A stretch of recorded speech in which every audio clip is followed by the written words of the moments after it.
Hey, schön, dass du wieder zugeschaltet hast. Wir reden heute über das Thema, wer kontrolliert dein Herz? Du musst deine Gedanken jederzeit kraftvoll kontrollieren. Das heißt, es ist ganz, ganz wichtig, dass du kontrollierst, was in deine Gedanken reinkommt, was du da reinlässt. Ja? Am besten ist Gott da drin, Jesus, seine Gedanken.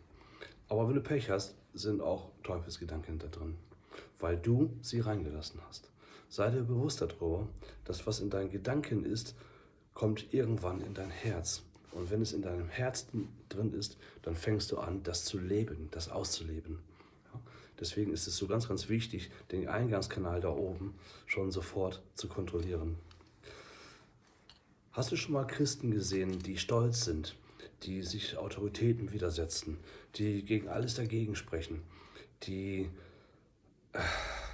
in der Kirche, in der Predigt lieber in Facebook rumzeppen, als dem Wort des Pastors zuzuhören? Hast du die schon mal erlebt? Das sind Menschen, die haben zugelassen, dass Teufel mit seinen ersten Gedanken in ihren Kopf kommen konnte. Ja? Das sind auch Menschen, die meistens keine Frucht in ihrem Leben haben.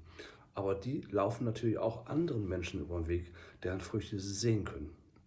Und dann fangen sie an, gegen diese Menschen zu reden, weil die Frucht haben und sie nicht. Ja? Und die finden auch immer Zuhörer. Und da fangen die dann an, bei diesen Zuhörern die zu ermutigen, dass auch die anfangen, Teufels Gedanken in ihren Kopf reinzulassen. Und dann fängt dort der gleiche Kreislauf an. Das ist wie bei den Pharisäern. Der Teufel versucht dich auf der Ebene der Religion zu halten. Ja? Sprich, er blockiert die Verbindung zwischen dir und Jesus Christus durch diese Gedanken. Und du kannst nicht sagen, das war der Teufel, das warst du. Du warst es, weil du zugelassen hast, dass diese Gedanken in deinen Kopf reinkommen.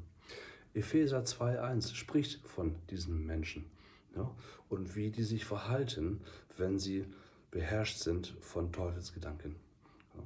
Und Epheser 2,2 sagt auch warum, weil sie zugelassen haben, dass Teufel seine Gedanken dort reinbringen konnte. Also kontrolliere immer, was in deine Gedanken reinkommt, weil das, was da drin ist, wird irgendwann in dein Herz kommen und dann fängst du an, das zu leben. Leute, das ist kein Witz. Ja, also schaut drauf, jeder von uns repräsentiert ein Reich. Die Frage ist einfach, ob es Himmelreich ist oder Teufelsreich. Also lasse Gedanken nicht zu, die vom Teufel sind. Nimm sie gleich raus und sage, hey Teufel, du gehörst da nach unten in die Hölle, nicht in meinen Kopf rein. Vergiss es einfach, du kommst da nicht rein. Da ist nur Platz für Jesus Christus. Das wünsche ich euch und dafür segne ich euch. Und ich wünsche euch, dass ihr alles raustreiben könnt, was da nicht reingehört, und dass ihr Jesus Christus in eure Gedanken und in euer Herz reinlasst. Amen.